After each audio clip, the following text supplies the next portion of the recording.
Welcome back to the channel, guys. It's the Eradicator, and today we're gonna have a video about our roadmap update and also the latest Star Citizen Alpha 3.11 PTU patch. Some serious major progress is being done here for Star Citizen Alpha 3.11, which, I mean, is not surprising because we are already delayed, right, by a few days.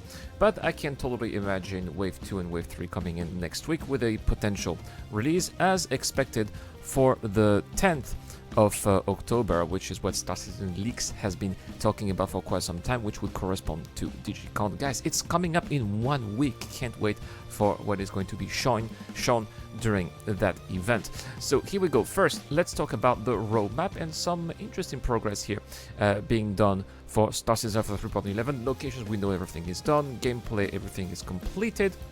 Nothing really new here, but that's the ships that we want to talk about here. The Origin 100i is in polishing phase, and that is great. It definitely looks like it is indeed going to make it for release, and that is fantastic because, yeah, this is a little ship that is going to bring some extra flair for starter players. But not just that, take a look at this. An extra 45 tasks have been done for the Mercury StarRunner. That is quite a lot. It is basically almost complete here. 95% complete.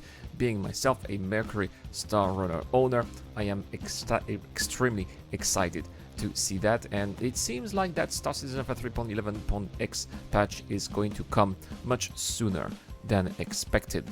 Moving on now to Star Citizen Alpha 3.12, not much is being done here, unfortunately.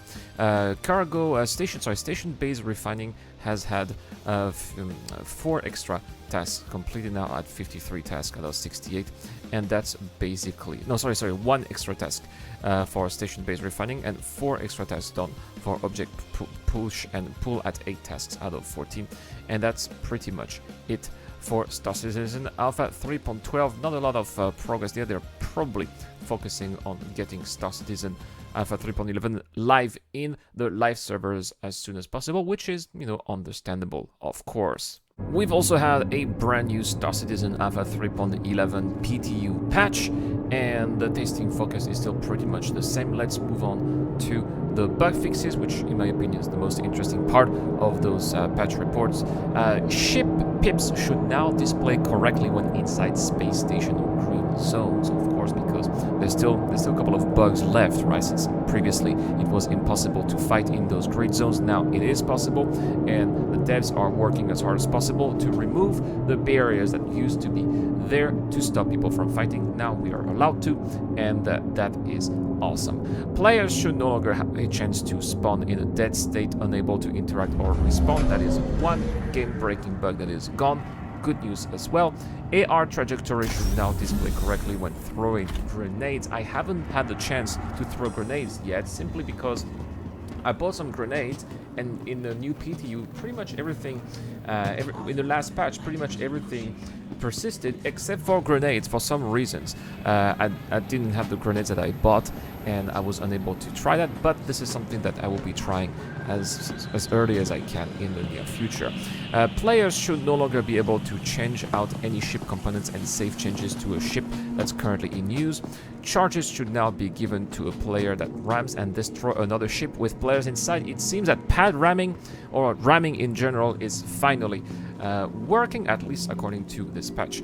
Armistice privilege revoked. Warning message should no longer persist through a player being arrested and sent to prison. Yeah, some of those messages seem to have persisted, but that's not the case anymore. Great. They also fixed an issue causing the moon aerial to get excessively hot on the surface. Good, yeah, it did feel like aerial was getting really hot, over 200 degrees Celsius, which was, I mean, even if you had the regular armor, you ended up overheating. That was a little bit too hot in my opinion, and I'm glad that they fixed that. It was actually a bug. Good to know. They fixed an issue causing players to get an infinite load screen when attempting to load into PU after logging out in a shipbed near Port Orisar. Yes, that one was another game-breaking bug that is now fixed. I personally enjoy logging out in bed very much. I did that in the last PTU build, and I was really afraid when I came back that, oh no, maybe I'll have an infinite loading script. Fortunately, it did not happen. But anyway, this is not going to be a concern anymore. Fixed an issue causing players to trigger an armistice violation warning if the player takes self-inflicted damage entering ships from EVA in armistice. Yes, that's also an issue here. When you are entering ships in EVA, you are taking damage, which should not be happening, of course. They have also fixed an issue that could cause ships to pitch, yaw, and roll on their own while the ship is being powered on and thrusters are in use. Yes, I have seen that plenty of times, especially when we are leaving atmosphere, and sometimes, you know, I was just, you know, in cruise control, the ship was automatically rolling or pitching, and I went to the bathroom or something, and when I came back, as I was leaving the atmosphere, the ship had pitched to such a degree that it actually, instead of going outside of flying towards space, it went back towards the surface and crashed. And I am glad that this issue here is also fixed. That's what we're talking about. I know I'm repeating myself, but there's a lot of old annoying bugs that are being fixed here in Star Citizen for 3.11, and this is going to bring a lot of quality of life updates, and I really appreciate that. I can't thank the devs enough for finally tackling those old issues. They fixed an issue causing the player's mouse cursor not to move the camera after exiting from interaction menu from holding the F key. Yes, that is another old bug that has been quite annoying, and it is being fixed too. They fixed an issue causing smaller ships to sometimes be spawned at large landing pads at Port Olisar. I've seen that. I've had this issue coming into PO in the PTU with a large ship, and I was not able to land it. I couldn't see what, and I got closer. I saw that there were ships like a Gladius on some of the larger pads. So glad that this is gone. The default loadout on the 600i should no longer be missing 3 missile racks components. Ship ownership AR markers should no longer appear and stay for a player when they enter the pilot seat of a ship at Teach's Shop or New Deal.